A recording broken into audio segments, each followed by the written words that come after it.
Hello അസ്സലാമലൈക്കും എല്ലാവർക്കും പുതിയൊരു വീഡിയോയിലേക്ക് സ്വാഗതം. അരിപ്പൊടി കൊണ്ട് വളരെ എളുപ്പത്തിൽ ചെയ്തെടുക്കാൻ പറ്റിയിട്ടുള്ള നല്ലൊരു ബ്രേക്ക്ഫാസ്റ്റിൻ്റെ റെസിപ്പി ആയിട്ടാണ് ഇന്ന് വന്നിട്ടുള്ളത്. ഇത് ബ്രേക്ക്ഫാസ്റ്റിനാണെങ്കിലോ അതല്ലെങ്കിൽ ഈവനിങ്ങിന് ചായയുടെ കൂടെയൊക്കെ കഴിക്കാൻ പറ്റിയിട്ടുള്ള നല്ല ഹെൽത്തി ആയിട്ടുള്ള ഒരു പലഹാരമാണ്. ഇത് നമ്മൾ ഓയിലൊന്നും ഫ്രൈ ചെയ്തെടുക്കുന്നില്ല. പിന്നെ അതുപോലെ തന്നെ ഈ ഒരു പലഹാരം ഉണ്ടാക്കാൻ ഒരുപാട് മെനക്കേടും ഇല്ല കേട്ടോ. നമുക്ക് സിമ്പിളായിട്ട് തന്നെ ഉണ്ടാക്കിയെടുക്കും ചെയ്യാം. ഇതൊരു നാടൻ ടേസ്റ്റിലാണ് കേട്ടോ നമ്മളിത് തയ്യാറാക്കിയിട്ടുള്ളത്. അപ്പോൾ ഇതെങ്ങനെ ഉണ്ടാക്കിയെടുക്കാൻ നോക്കാം. അതിനു മുന്നേ നമ്മുടെ ചാനൽ ആദ്യമായിട്ട് കാണുന്നവരൊക്കെ ഉണ്ടെങ്കിൽ ഒന്ന് സബ്സ്ക്രൈബ് ചെയ്യുക. വീഡിയോ കണ്ടുകൊണ്ടിരിക്കുമ്പോൾ തന്നെ ഇഷ്ടപ്പെടുകയാണെങ്കിൽ ഒന്ന് ലൈക്ക് ചെയ്ത് സപ്പോർട്ട് ചെയ്യുക. അപ്പോൾ നേരെ നമുക്ക് വീഡിയോയിലേക്ക് പോകാം. ഈ ഒരു പലഹാരം തയ്യാറാക്കി എടുക്കാൻ വേണ്ടിയിട്ട് ഞാനിവിടെ 250 ml കപ്പിന് 1 കപ്പ് അരിപ്പൊടിയാണ് കേട്ടോ എടുത്തിട്ടുള്ളത്. അപ്പോൾ അരിപ്പൊടി എടുക്കുന്നത് വറുത്തതോ വറുക്കാത്തതോ ഏത് അരിപ്പൊടിയാണെങ്കിലും കുഴപ്പമില്ല. നമ്മൾ പത്തിരിക്കും ഇടിയപ്പത്തിനൊക്കെ എടുക്കുന്ന നല്ല നൈസായിട്ടുള്ള അരിപ്പൊടി ഉണ്ടല്ലോ, അത് വേണം കേട്ടോ എടുക്കാനും. ഇനി ഇതിലേക്ക് കുറച്ച് ഉപ്പ് ചേർത്ത് കൊടുക്കാം. ഞാനിവിടെ ഒരു 1/4 ടീസ്പൂണോളം ഉപ്പാണ് ചേർത്ത് കൊടുത്തിട്ടുള്ളത്. അപ്പോൾ ഉപ്പൊക്കെ നമ്മുടെ ഇഷ്ടത്തിനനുസരിച്ച് ചേർത്ത് കൊടുക്കുക.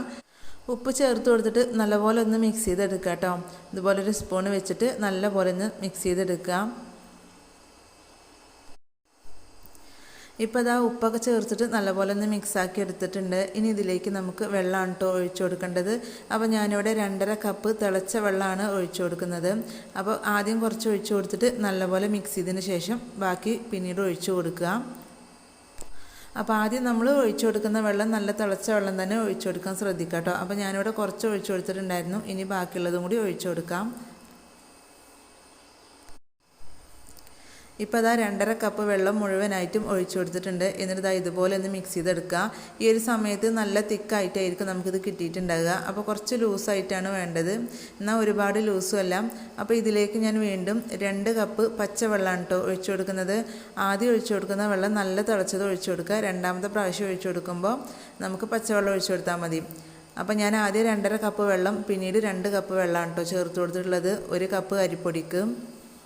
അപ്പോൾ അത് കറക്റ്റ് അളവാണ്. ചില അരിപ്പൊടിക്ക് ചിലപ്പോൾ വെള്ളം കുറച്ച് കൂടുതൽ വേണ്ടി വരും, ചിലപ്പോൾ വെള്ളം കുറച്ച് കുറവ് മതിയായിരിക്കും. അപ്പോൾ അതിനനുസരിച്ച് നോക്കുക കേട്ടോ. അതായത് കുറച്ച് തിക്കായിട്ടുള്ള ഒരു രീതിയിലാണ് നമുക്കിത് കിട്ടേണ്ടത്. അപ്പോൾ ഒരു സ്പൂൺ അല്ലെങ്കിൽ ഫോർക്ക് വെച്ചിട്ട് ഇതുപോലെ ഒന്ന് മിക്സ് ചെയ്തെടുക്കുക കേട്ടോ. ചെറിയ ചെറിയ കട്ടകളുണ്ടെങ്കിലൊന്നും കുഴപ്പമില്ല, നമുക്കിത് മിക്സിയിലൊന്ന് അടിച്ചെടുക്കണം. ഇപ്പോൾ ഇതാ കുറച്ചൊക്കെ ഒന്ന് മിക്സ് ചെയ്തെടുത്തിട്ടുണ്ട്. അപ്പോൾ ഇത് നല്ലപോലെ ചൂടാണ്. നമ്മൾ തിളച്ച വെള്ളം ഒഴിച്ചു കൊടുത്തുകൊണ്ട് തന്നെ അത്യാവശ്യം ചൂടുണ്ട് കേട്ടോ. അപ്പോൾ ഇതിൻ്റെ ആ ഒരു ചൂടൊക്കെ പോയതിൻ്റെ ശേഷം മാത്രം വേണം നമുക്ക് മിക്സിയുടെ ജാറിലേക്ക് ഇട്ട് കൊടുക്കാൻ. ഇപ്പോൾ ഇതാ നല്ലപോലെ തണുത്ത് വന്നിട്ടുണ്ട്. അപ്പോൾ ചെറുതായിട്ടൊന്ന് കട്ടിയായിരിക്കുന്നുണ്ട്, അപ്പോൾ കുഴപ്പമില്ല. ഇനി നമുക്ക് മിക്സിയുടെ ജാറിലേക്ക് ഇട്ട് കൊടുത്തിട്ട് ഒന്ന് അടിച്ചെടുക്കാം. അപ്പോൾ ഇതിൻ്റെ ആ ഒരു കട്ടകളുണ്ടെങ്കിൽ അതൊക്കെ ഒന്ന് നല്ലപോലെ ഒന്ന് ശരിയായിട്ട് കിട്ടും കേട്ടോ. അപ്പോൾ ഞാൻ മുഴുവനായിട്ട് ഇട്ട് കൊടുക്കുന്നില്ല, പകുതിയാണ് ഇട്ട് കൊടുക്കുന്നത്. അപ്പോൾ കുറച്ചും കൂടെ വലിയ ജാറാണെങ്കിൽ നമുക്ക് മുഴുവനായിട്ട് ഇട്ടിട്ട് അടിച്ചെടുക്കാം കേട്ടോ. അപ്പോൾ ഞാനിവിടെ പകുതി മാത്രമാണ് ഇട്ട് കൊടുക്കുന്നത്. അപ്പോൾ നമുക്ക് എത്രത്തോളം വേണം പലഹാരം അതിനനുസരിച്ച് പൊടിയുടെ അളവ് കൂട്ടും കുറക്കുകയൊക്കെ ചെയ്യാം കേട്ടോ. അപ്പോൾ ഇനി ഇത് നമുക്ക് അടിച്ചെടുത്തിട്ട് വരാം. ഇതിൽ വെള്ളമൊന്നും ചേർക്കേണ്ട ആവശ്യമില്ല. ഇപ്പോൾ ഇതാ ഞാനിവിടെ നല്ലപോലെ ഒന്ന് അടിച്ചെടുത്ത് വന്നിട്ടുണ്ട്, കട്ടകളൊന്നുമില്ല. ഇനി നമുക്ക് ഇത് ഒരു പാത്രത്തിലേക്ക് ഒഴിച്ചു കൊടുക്കാം. അപ്പോൾ ഞാനിവിടെ ഇതുപോലെ ഒരു പാത്രമാണ് കേട്ടോ എടുത്തിട്ടുള്ളത്. അതിലേക്ക് കുറച്ച് ഓയിൽ ഒഴിച്ചു കൊടുത്തിട്ട് എല്ലാ വശവും ഒന്ന് സ്പ്രെഡ് ചെയ്ത് കൊടുക്കുക. അപ്പോൾ ഏത് പാത്രത്തിൽ വേണമെങ്കിലും സെറ്റ് ചെയ്തെടുക്കുക കേട്ടോ. സ്റ്റീലിൻ്റെ പാത്രമാണെങ്കിലും കുഴപ്പമില്ല. നല്ലപോലെ ഓയിലൊന്ന് സ്പ്രെഡ് ചെയ്ത് കൊടുക്കുക. ഇനി അതല്ലെങ്കിൽ വാഴയില വെച്ച് കൊടുത്താലും കുഴപ്പമൊന്നുമില്ല കേട്ടോ. ഇതിൻ്റെ അടിവശം പെട്ടെന്ന് വിട്ട് കിട്ടാൻ വേണ്ടിയിട്ടാണ്. അപ്പം ഞാനിവിടെ ഈ ഒരു പൊടി അരച്ചെടുത്തപ്പോൾ ഇതിലേക്കൊന്നും ചേർത്ത് കൊടുത്തിട്ടില്ല. അപ്പോൾ നിങ്ങൾക്ക് വേണമെന്നുണ്ടെങ്കിൽ ചെറിയ ജീരകം തേങ്ങയൊക്കെ ചേർത്ത് കൊടുക്കുക കേട്ടോ. ഇപ്പോൾ ഈ ഒരു കൂട്ട് നമ്മൾ സെറ്റ് ചെയ്ത് വെച്ച പാത്രത്തിലേക്ക് ഇതാ ഒഴിച്ചു കൊടുത്തിട്ടുണ്ട്. എന്നിട്ടൊന്ന് ലെവൽ ചെയ്തെടുക്കാം. അപ്പോൾ ഇത് ചെറിയ കേക്ക് ടിന്നാട്ടോ. കുറച്ചും കൂടി വലിയ കേക്ക് ടിന്നാണെങ്കിൽ നമുക്ക് ഒറ്റ പ്രാവശ്യം തയ്യാറാക്കാനേ ഉണ്ടാവുള്ളൂ. ഇതിപ്പോൾ ഞാൻ 2 പ്രാവശ്യമായിട്ടാണ് കേട്ടോ ഉണ്ടാക്കിയെടുക്കുന്നത്. ഇനി നമുക്ക് ഇത് ആവിയിലൊന്ന് വേവിച്ചെടുക്കണം. അപ്പോൾ ഈ ഒരു സമയം കൊണ്ട് ഞാൻ ആവിയിൽ വേവിച്ചെടുക്കാൻ വേണ്ടിയിട്ട് വെള്ളമൊക്കെ ഒന്ന് തിളപ്പിക്കാൻ വെച്ചിട്ടുണ്ടായിരുന്നു കേട്ടോ. വെള്ളമൊക്കെ നല്ലപോലെ ചൂടായി വന്നിട്ടുണ്ട്. ഇനി ഇതിൻ്റെ മുകളിലേക്ക് ഇത് വെച്ച് കൊടുക്കാം. എന്നിട്ട് അടച്ച് വെച്ചിട്ട് ഒരു 15 മിനിറ്റോളം ഇതൊന്ന് കുക്ക് ചെയ്തെടുക്കണം കേട്ടോ. അപ്പോഴേ ഇത് നല്ലപോലെ ഒന്ന് സെറ്റായിട്ട് കിട്ടുള്ളൂ. ഹൈ ഫ്ലെയിമിൽ നിന്ന് ഇട്ട് കൊടുക്കണ്ട കേട്ടോ. വെള്ളം നല്ലപോലെ തിളച്ചതിൻ്റെ ശേഷം മീഡിയം ഫ്ലെയിമിൽ തന്നെ ഇട്ട് കൊടുത്താൽ മതി. ഇപ്പോൾ ഇതൊരു 15 മിനിറ്റ് ആയിട്ടുണ്ട്. നല്ലപോലെ ഒന്ന് കുക്കായി വന്നിട്ടുണ്ട്. ഇനി ഇത് കുക്കായോ എന്ന് അറിയാൻ വേണ്ടിയിട്ട് ഇതുപോലെ ഒന്ന് തൊട്ട് നോക്കുക. അപ്പോൾ ഒട്ടിപ്പിടിക്കുകയാണെങ്കിൽ വീണ്ടും അടച്ച് വെച്ചിട്ട് ഒരു 5 മിനിറ്റും കൂടെ ഒന്ന് കുക്ക് ചെയ്തെടുക്കുക കേട്ടോ. അപ്പോൾ അത് സെറ്റായിട്ട് കിട്ടിക്കോളും. അപ്പോൾ ഞാനിവിടെ 15 മിനിറ്റ് സമയം വെച്ചപ്പോഴേക്കും ഇത് നല്ലപോലെ കുക്കായിട്ടുണ്ട്. ഇനി നമുക്കിത് എടുത്ത് മാറ്റാം. ഇനി ഇത് നല്ല തണുത്തതിൻ്റെ ശേഷം മാത്രം എടുത്ത് കട്ട് ചെയ്യാം കേട്ടോ. അപ്പോൾ ഞാനിവിടെ ഒരു 10 മിനിറ്റ് നേരം പുറത്ത് വെച്ചിട്ടുണ്ടായിരുന്നു കേട്ടോ. എന്നിട്ട് തണുത്തതിൻ്റെ ശേഷം ഇതുപോലെ ഒന്ന് കട്ട് ചെയ്തെടുത്തിട്ടുണ്ട്. അപ്പോൾ ഇതുപോലെ കട്ട് ചെയ്യുകയാണെങ്കിൽ നമുക്ക് എളുപ്പമായിരിക്കും. അപ്പോൾ ഇനി നമുക്കിതിവിടെ മാറ്റി വെക്കാം. ഇനി ഇതിലേക്ക് ഒരു കൂട്ട് തയ്യാറാക്കി എടുക്കണം. അപ്പോൾ മിക്സിയുടെ ചെറിയ ജാർ എടുത്തിട്ടുണ്ട്. അതിലേക്ക് ഏകദേശം 1 കപ്പോളം തേങ്ങ ചിരവിയതാണ് ചേർത്ത് കൊടുക്കുന്നത്. ഇനി ഇതിലേക്ക് 1 ടീസ്പൂണോളം വലിയ ജീരകമാണ് കേട്ടോ ചേർത്ത് കൊടുക്കുന്നത്. അപ്പോൾ ഇതെന്തായാലും ചേർത്ത് കൊടുക്കണം. ഇത് ചേർത്ത് കൊടുക്കുമ്പോഴാണ് നല്ലൊരു ടേസ്റ്റ് കിട്ടുന്നത്. അപ്പോൾ ഇനി ഇതിലേക്ക് കുറച്ച് ഉപ്പ് ചേർത്ത് കൊടുക്കുക. അപ്പോൾ നമ്മൾ നേരത്തെ പൊടിയിലേക്കും ഉപ്പ് ചേർത്ത് കൊടുത്തിട്ടുണ്ടായിരുന്നു. അപ്പോൾ അതിനനുസരിച്ച് വേണം കേട്ടോ ഇതിലേക്ക് ഉപ്പ് ചേർത്ത് കൊടുക്കാൻ.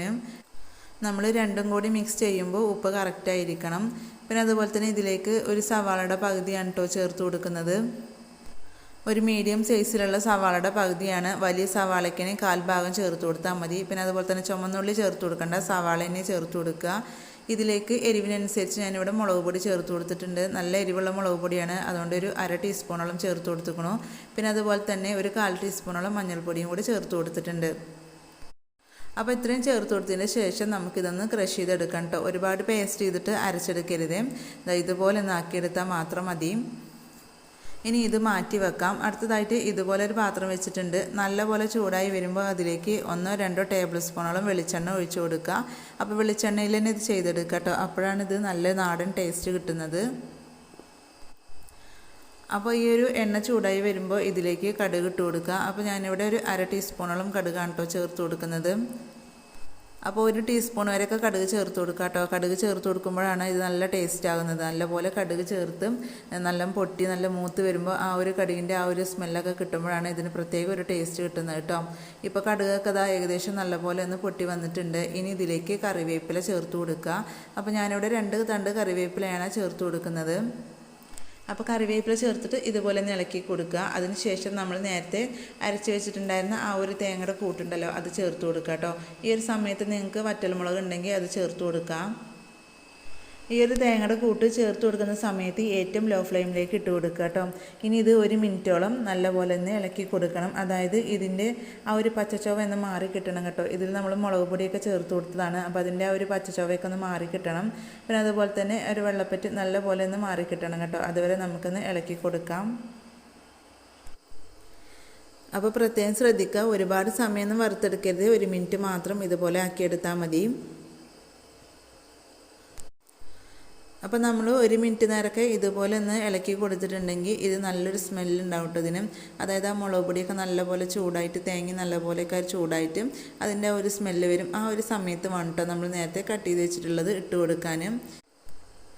ഇപ്പോൾ ഇത് ചേർത്ത് കൊടുത്തിട്ട് ഏകദേശം 1 മിനിറ്റ് ആയിട്ടുണ്ട്. നല്ലപോലെ നായി കിട്ടിയിട്ടുണ്ട്. ഇനി ഇതിലേക്ക് നമുക്ക് നേരത്തെ കട്ട് ചെയ്ത് വെച്ചത് ചേർത്ത് കൊടുക്കാം. നമ്മൾ ചേർത്ത് കൊടുത്ത വെള്ളത്തിൻ്റെ അളവ് കറക്റ്റ് ആണെങ്കിൽ മാത്രമേ നമുക്ക് കുക്കായിട്ട് കിട്ടിയിട്ടുണ്ടെങ്കിൽ നമുക്ക് ഇതുപോലെ കട്ട് ചെയ്തെടുക്കാൻ പറ്റുള്ളൂ കേട്ടോ. അല്ലെങ്കിൽ ഇത് നല്ല ലൂസായിട്ട് ഒട്ടിപ്പിടിക്കും. അപ്പോൾ ഇത് ചേർത്ത് കൊടുത്തതിന് ശേഷം നമ്മൾ നല്ലപോലെ ഒന്ന് മിക്സ് ചെയ്തെടുക്കണം കേട്ടോ. ഒരുപാട് ഇളക്കരുത്, നമ്മൾ മെല്ലെ ഒന്ന് മിക്സ് ചെയ്തെടുക്കണം. അപ്പോൾ ആ ഒരു തേങ്ങൻ്റെ കൂട്ട് നല്ലപോലെ ഇതിലൊന്ന് പിടിക്കണം കേട്ടോ. അപ്പോൾ അതിനനുസരിച്ച് നമുക്കിതാ മെല്ലെ ഇളക്കി കൊടുക്കാം.